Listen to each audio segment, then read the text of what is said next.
الحمد لله رب العالمين والصلاة والسلام على سيد الأنام والمرسلين وبعد. نن چونکه زموږ د دراسي ورځ ده د یو درس وایو مختصرا.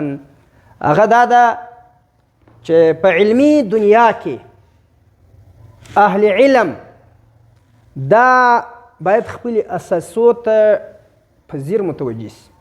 څوک پرې نږدې چې علمي میدان ته تباهي واړوي. اگر چې اوس خلک علمي میدان ته د ترقي لارې بندوي په هر رنګ کې چې دی، که زموږ خپل خلک دي، د مدرسو خلک، د مکتبو خلک، یعنی دا یو رقم دي د علم په لارو بندولو کې. هر یو خپل خپل کردار پر خپل ځای لري.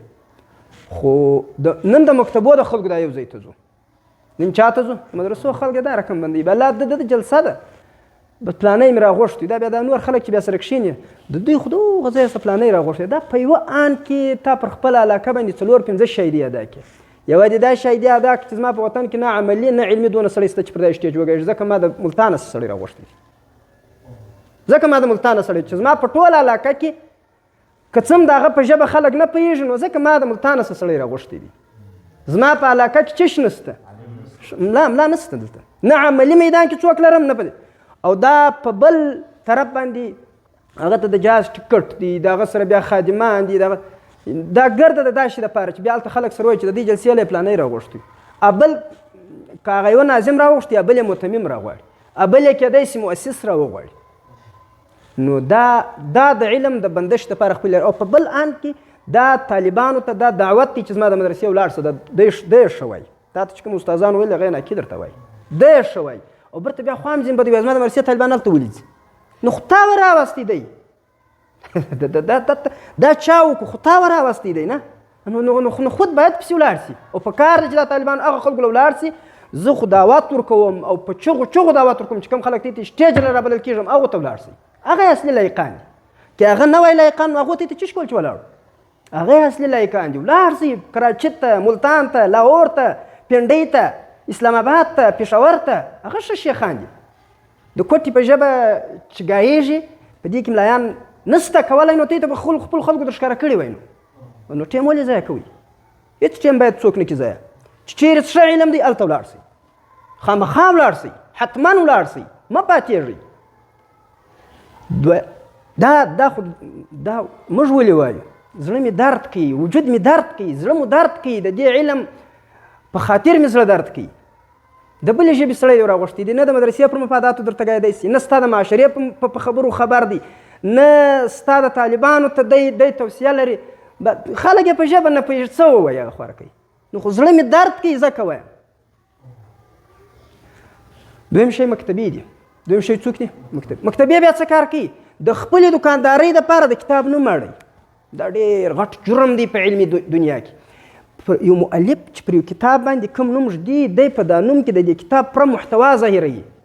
زه به بیا در وښیم چې څنګه یې ظاهروي. نو چې ته نه په پوهېږې، نو دا خو ستا ناپوهي ده. نو ازوی مړې، نو خو ستا ناپوهي ده، ته نه په پوهېږې. د علم هغه د خپل د پوره کتاب پیرس تا ته به د کتاب په نامه کې ذکر کوي. اوس ته به زه نه په، نو ته خو په ډېرو خبرو نه پوهېږې. نو زه مثال زموږ په پاکستاني مکتبو کې اوس فتاوا علي قاري، اوس دا کتاب، د دې کتاب اصل نوم فتح باب العنایه بشرح نقایه. د دې کتاب اصل نوم دغه دی، نقایه. دا متن دی، فتح باب العنایه شرح ده. فتح باب العنایه دا د علي قاري رحمه الله دغه کتاب دی. دا په کوم نامه چاپ کړی دی؟ فتاوا علي قاري. اوس د فتاوا په نامه باندې څه چم کېږي؟ تجارت ډېرېږي. موږ چاته بدله نه پرېږدو. دا دویمه ده چې وخت انتظار. هېڅوک دې دا ګمان نه کوي چې د موږ سره به په علمي میدان کې دغه وکړي او بیا به موږ معاف کړي. معافي نشته. که زموږ د ذات خبره و، معاف چې ټول خلک. خو که د علم خبره د ګډ میدان دی، په دې کې زموږ په هغې کې معافي نشته. خالي موقع ګورو، موقع راسي بیا نه پرېږدو، ولو که ډېر اقرب خلک وي. زموږ په مذهب کې معافي نشته په علمي میدان کې.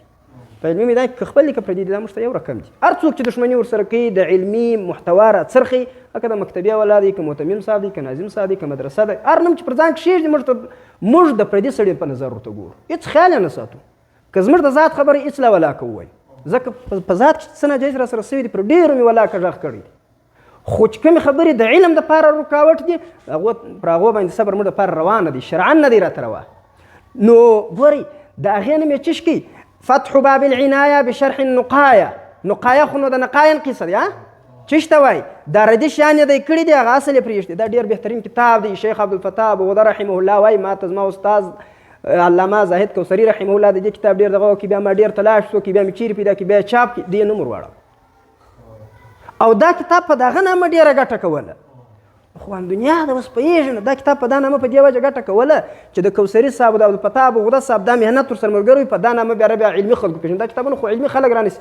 ځینې خلک دا کتابونه رانیول ولاکن ځینې خلک دا دي چې کتابونه راوړي برای د المارۍ میلمانه کي باره نو وایي ډېر خلک سته وایي ښه نوی لا پروت اته کاله وایي راسره پرس شو وایي ښه نوی پروت هغه رقم نوی پروت وایي په کاغذ کې له هغه رقم پیچلی.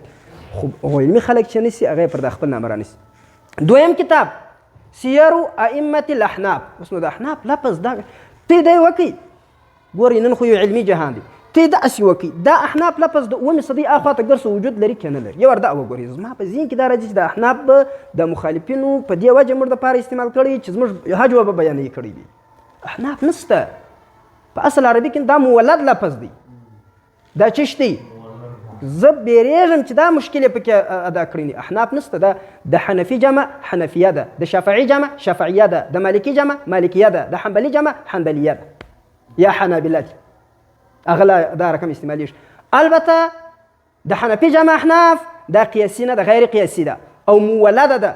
په پخوانیو په ډېرو پخوانیو کې یعنی ما یو محور وټاکئ نه څو کاله مې درته وویل 200 که د اووم قرن مخکې دا لفظ نه لري. او امام ابو حنیفه رحمه الله د څه وخت سره شو دی خو د 1400 کاله پرې کېږي. نو یعنی ما دا تی ته وویل چې یعنی د اوومې صدۍ و هغه طرف کې بیا چش دی دا لفظ انشاءالله وجود بلا نه کې پیدا. نو احناف غیر علمي توري دي بالکل غیر علمي توري دي. دا باید حنفیه استعمال احناف استعمال نس. نو اوس د دې کتاب او د زاهد کوثري رحمه الله په ټولو کتابو کې د احناف لفظ نسته. پیدا دی کې څوک یو ځای دی پیدا کی بس هغه حنفیه وایي.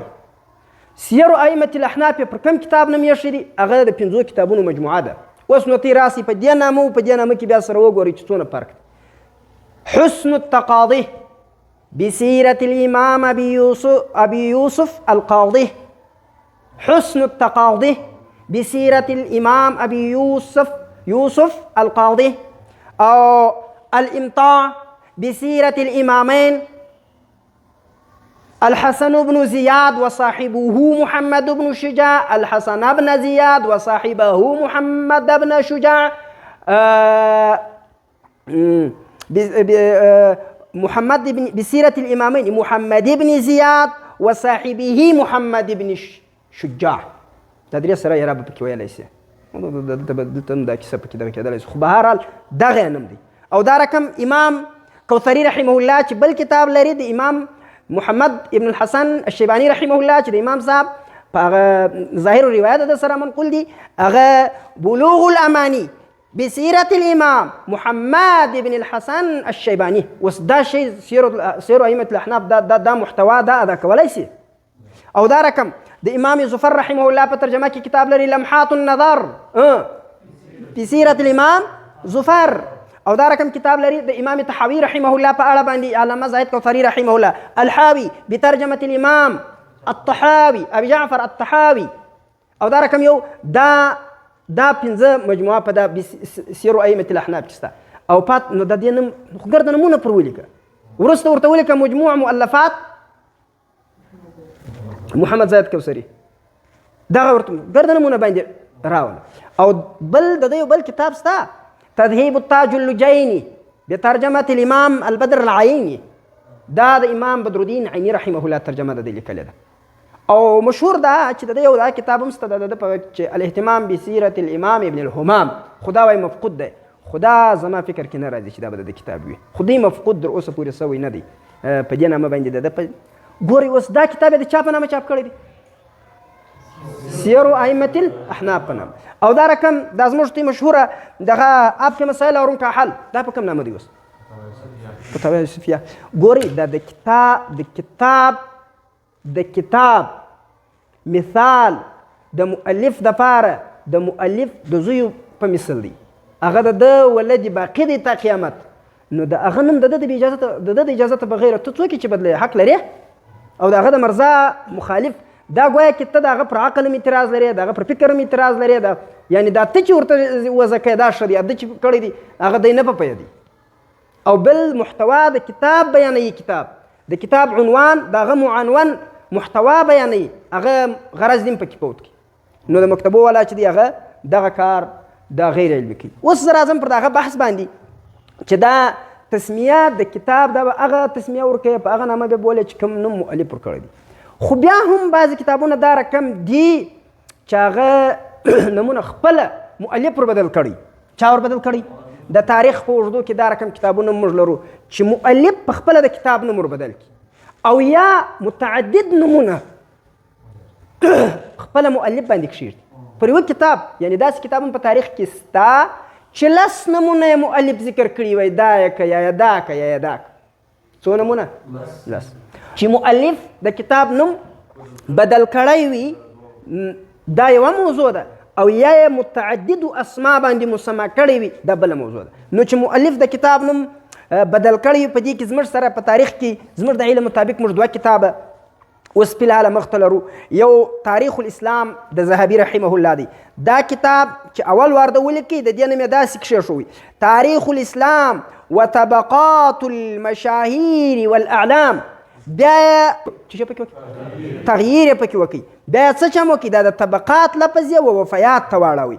داسې وویل تاریخ الاسلام ووفیات المشاهیر والاعلام. دا خبره دکتور بشار عواد معروف د ده یو کتاب دی چې ذهبي او د هغه منهج د په تاریخ کې دې کتاب کې لیکلی ده. او دویم مثال په تاریخ کې د دې کتابونو ده چې هغه مؤلف خپله نوم بدل کړی وي. امام ذهبي رحمه الله خو نو باید تاسو وپېژنئ چې محمد بن احمد ابن عثمان ابن قیماس شمس الدین الذهبي رحمه الله چې په 948 کې غالبا وفات دی. او دویم امام محمد بن عبد الرحمن بن محمد دام شمس الدین سخاوي رحمه الله چې په 902 کې د وفات دا معاصر د امام سیوطي دی. صحیح. او ډېر شاګردي د حافظ ابن حجر اسقلاني رحمه الله. د حافظ ابن حجر اسقلاني رحمه الله په ترجمه کې پر 2 جلدونو کې یو کتاب لیکلی الجواهر والدرر په ترجمه شیخ الاسلام ابن حجر. زبردست کتاب یې لیکلی دی ډېر ښایسته شیان پکښې دي. دا کتاب 2 جلدونو کې په خپل استاذ کتاب لیکلی دی. صحیح ده. بعضې شاګردانو د خپلو استادانو سره ډېر وفاداري کړې دي. یو سخاوي دی چې د چا سره یې ډېره وفا کړې ده ابن حجر سره. او یو بیا ابن قیم دی چې د چا سره ډېره وفا کړې دا وفادار شاګردان. چلو ده بیا یو کتاب لري د هغه نوم دی المقاصد المبارکه فی ایضاح الفرق الهالکه. المقاصد المبارکه فی ایضاح الفرق الهالکه. دا د فرقو باطلو باندې کتاب لیکلی دی. وروسته بیا برته په خپله د ده یو کتاب دی الضوء اللامع فی اعیان القرن التاسع. په دې کې د خپله ترجمه په خپله ذکر کړې ده. هلته یې بره خپله دا پسې ویلي دي په پای کې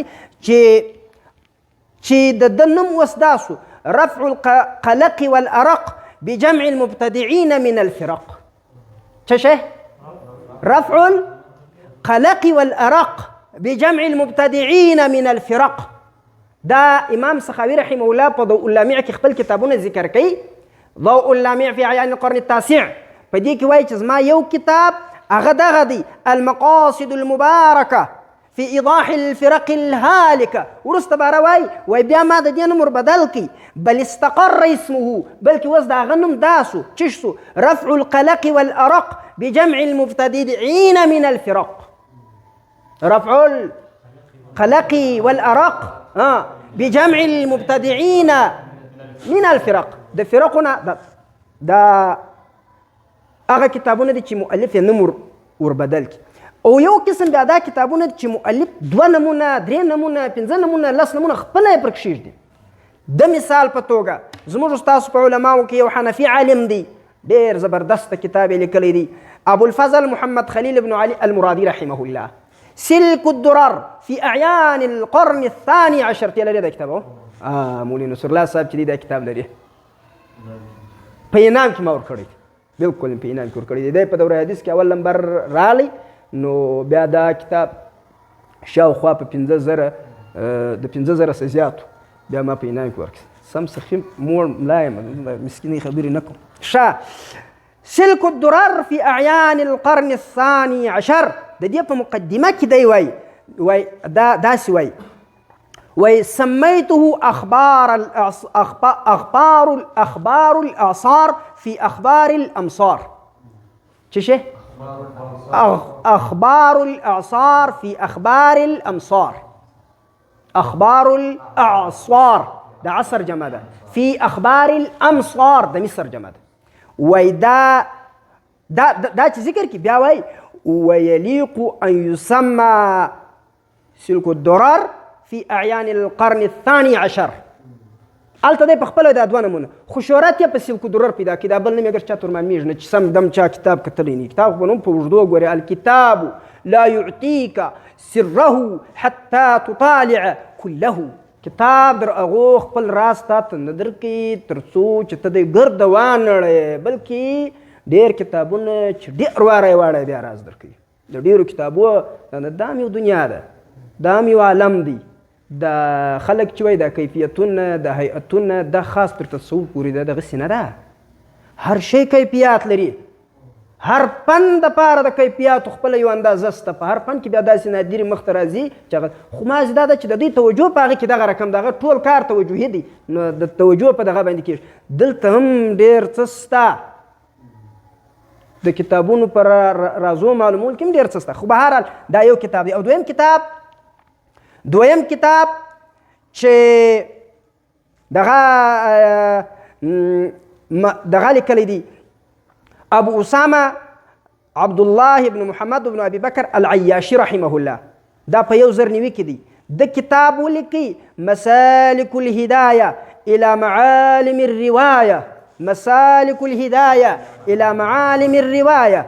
بیا ویل بیا داسې وایي ان شئت ان تسميها العجاله الموفيه باسانيد الفقهاء والمحدثين الصوفيه، یا په دا نامه وبوله، او اقتفاء الاثر بعد ذهاب اهل الاثر، یا په دا نامه وبوله. لس نمونه یې ذکر کړي دي.